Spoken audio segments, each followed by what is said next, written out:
Preguntas y respuestas con el pastor y maestro Andrés Noguera y el maestro José Briceño. El estudio de la palabra de Dios. Disfruta. Preguntas y respuestas. Bien, continuamos acá en el programa de preguntas y respuestas. Maestro José Briceño, quien les habla, el pastor Andrés Noguera. Les recuerdo que nuestros números telefónicos y toda nuestra información de ministerio, para que usted nos pueda seguir, nuestras redes sociales, por supuesto, están apareciendo en el generador de caracteres. Maestro, vamos a hacer que nuestros amigos que nos ven y que nos escuchan vayan buscando lápiz y papel primero. Esto es algo que siempre lo hemos dicho en los programas. Aquí la idea es que ellos se sienten a vernos y a estudiar con nosotros. De manera que el tema de la fuerza de la justicia lo vamos a dar bajo un orden sistemático. Es decir, tenemos un tema que es la justicia, y del tema de la justicia nosotros vamos a sacar unos subtemas, propiedades, características, conceptos, de dónde se origina, quién es el dueño, si pudiéramos decirlo así, el dueño de la justicia, cómo se perdió, cómo es la justicia en un hombre, si es la misma en una mujer, si los animales son justos. Hay gente que se pregunta eso: pastor, se me murió mi perrito, él está en el cielo. Entonces, ¿por qué no empezamos por el origen de la justicia? ¿Dónde se origina la justicia? Pastor, no. ¿Le han preguntado a usted eso? ¿Se murió mi perrito? Sí, ¿Está en el cielo? Sí, pero acerca de la pregunta que está haciendo, de cómo se originó la justicia. Mi risa es la pregunta que usted está haciendo, que es tan profunda, y que así de profunda la pregunta no tiene respuesta. Porque, ¿cómo hablar del origen de la justicia si la justicia es Dios? ¿Sí me agarra? Sí, perfecto. O sea, ¿cómo hablar del origen de la justicia si la justicia es Dios? Que alguien se pudiera estar preguntando: pero ¿quién fue el primer justo? Eso. Entonces, Dios salva. ¿Y quién salvó a Dios? No, Él es. O sea, Dios es justicia. Si yo digo que la justicia tiene su origen en Dios, entonces no es propiedad de Dios. La justicia es Dios. Dios es amor. Maestro, pero la justicia está en Dios, no que Dios fue justificado. No, es parte de su naturaleza. Porque si Dios fue justificado, entonces es un atributo, que es lo que estábamos conversando ahora en el otro segmento. Así es. Entonces es un atributo. No, Dios es justicia. Dios es adoración. A Dios no le hace falta, perdón, con respeto lo digo, la adoración de nadie. Aquí quien se beneficia con la adoración somos nosotros. Claro. Dios no. Claro, porque cuando Él inhala adoración, Él exhala presencia. Ahora, oiga esto. La adoración en Dios. Yo quiero entrar en esto, pastor, para que tengamos una verdad paralela, para que vamos a entender, o para que me puedan entender lo que nos están viendo a través de esta programación, la pregunta que usted hizo. La adoración, esto es lo que tiene que ver con justicia, dije que es verdad paralela. La adoración y el gobierno de Dios es sempiterno. Por eso Pablo dijo: a Él sea el imperio y la honra sempiterna. Oído, lo sempiterno no es Dios. Pablo no dice que el sempiterno está adjudicado a Dios. Lo sempiterno es la honra y el imperio. Sí. Pero, maestro, ya va. ¿Qué es sempiternidad? Sí, iba a emitir los conceptos, maestro, para que no pierda ahí la idea. Si quiere. Tenemos el sempiterno, tenemos primero lo temporal, lo sempiterno y lo eterno. Lo temporal es aquello que tiene principio y fin.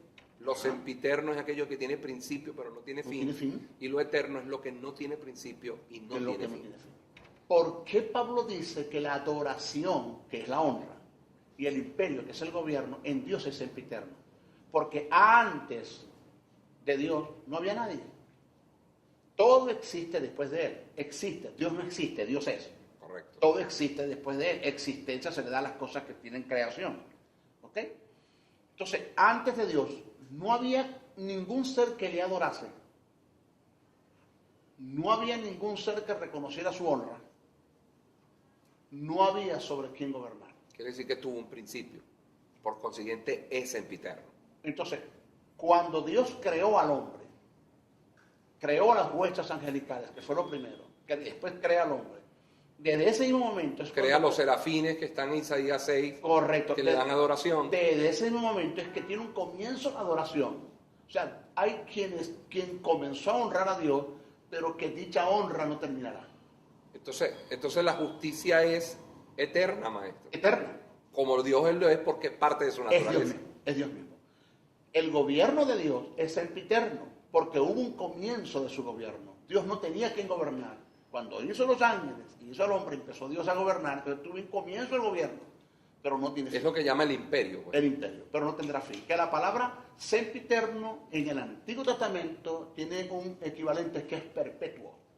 Cuando habla de pacto perpetuo, es un pacto que tiene principio, pero que no tiene fin. Claro. Pero que no tendrá fin. Claro. Pacto que hizo con la casa de Jacob, Okay. pacto que hizo con David. Que eso lo va a terminar Dios en el programa escatológico en el milenio. Eso después hablamos otro tema en ese asunto. Pero oído, dije esta verdad paralela para que podamos entender ahora, vamos a la justicia. ¿La justicia es sempiterna? No. No. La justicia no tuvo comienzo en Dios. Él es justicia. Dios es justicia. Entonces, buscarle el origen a la justicia es buscar el origen de Dios. ¿Quién hizo a Dios? Por favor. ¿De dónde viene Dios? Por favor. Hasta ahí podemos llegar. Decir que la justicia no tuvo su origen. La justicia es Dios. Es Dios mismo. Sí. Y ya Parte de su naturaleza. Y ya ahí hablamos de, entonces, no digo que hablamos del origen, pero sí, ya sabemos de dónde viene. Sabemos de dónde emana. De dónde. Y se puede decir. No, me gusta esa palabra. Emana. Sí. ¿De dónde? Correcto. Sí. Me vamos a dejarla allí. ¿De dónde emana eso? Maestro, las propiedades de la justicia. Pro- Yo recuerdo cuando nosotros comenzábamos a hablar de este tema, y los televidentes, eso chocaba, maestro, con ellos, porque siempre nosotros hemos tratado de conceptualizar los términos en Dios con diccionarios seculares. Entonces, yo recuerdo cuando te escuchaba hablar de justicia, y quizás muchos de nuestros seguidores también lo deben estar recordando, siempre decía, es que no es una lista de cosas que yo hago buenas o malas, que si usted se porta bien, si usted le paga el que debe, si usted se para temprano, si usted trabaja, si usted tiene todas sus cuentas al día, entonces usted es justo. No tiene nada que ver, hoy en día dices, no tiene nada que ver con obras, o sea, no tiene nada que ver con lo que yo hago.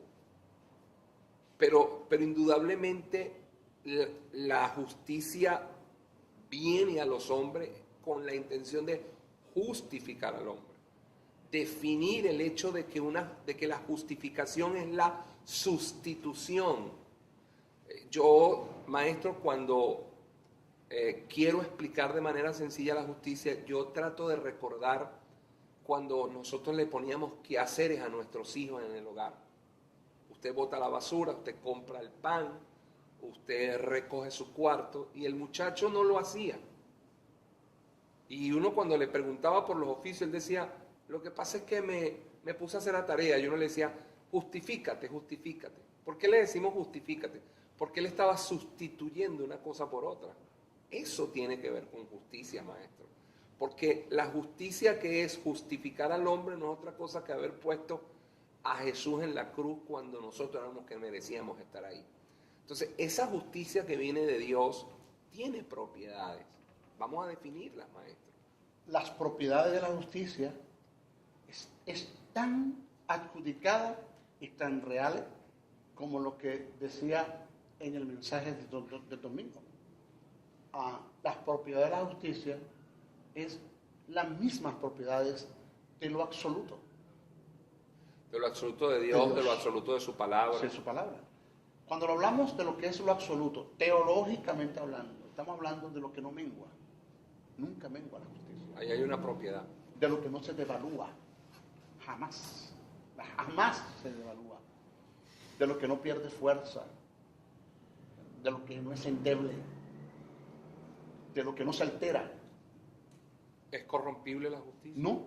nadie puede mancharla, nadie puede atentar en contra de ella. O sea, no puede haber un pecado tan grande, tan inhumano que manche la justicia. No, pastor, cuando el creyente peca, atenta en contra de su santidad, pero no en contra de su justicia. O sea, la justicia tiene que ver como una relación con Dios, que me hace hijo, que lo vamos a explicar cuando hablemos de lo que es engendrar. La justicia es una propiedad de Dios dada a los hombres por causa de un proceso que se llama justificación, que te lleva a una relación, correcto, ser hijo de Dios. Correcto, que eso no lo puedo modificar. Jamás.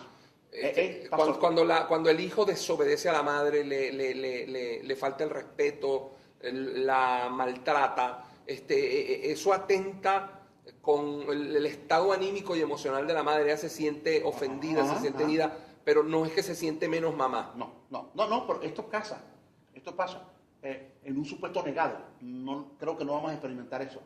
De que tú le digas a tu hijo, o yo, en mi caso, me arrepiento de haberte engendrado. Te digo que desde hoy no eres hijo mío. Tú no eres mi hijo. No serás mi hijo, no eres mi hijo. Te rechazo, me arrepiento. Estoy molesto. Tu hijo te dice, di lo que quieras, papá. Pero tú no me puedes negar tus genes. Claro. Yo sigo siendo tu hijo. Así es. Entonces, independientemente de lo que el hombre haga, sigue siendo hijo. Porque la justicia está en él. Y una de las propiedades de la justicia es que no mengua, no se mancha, no se pierde, no se devalúa, no pierde fuerza. ¿Ya? Aguánteme ahí, maestro, porque ya esto se puso bueno. Déjeme cumplir con unos compromisos que tenemos acá en el programa y ya estamos de vuelta con ustedes, amigos, acá en Preguntas y Respuestas. Ya venimos. Preguntas y respuestas con el pastor y maestro Andrés Noguera y el maestro José Briceño. El estudio de la palabra de Dios.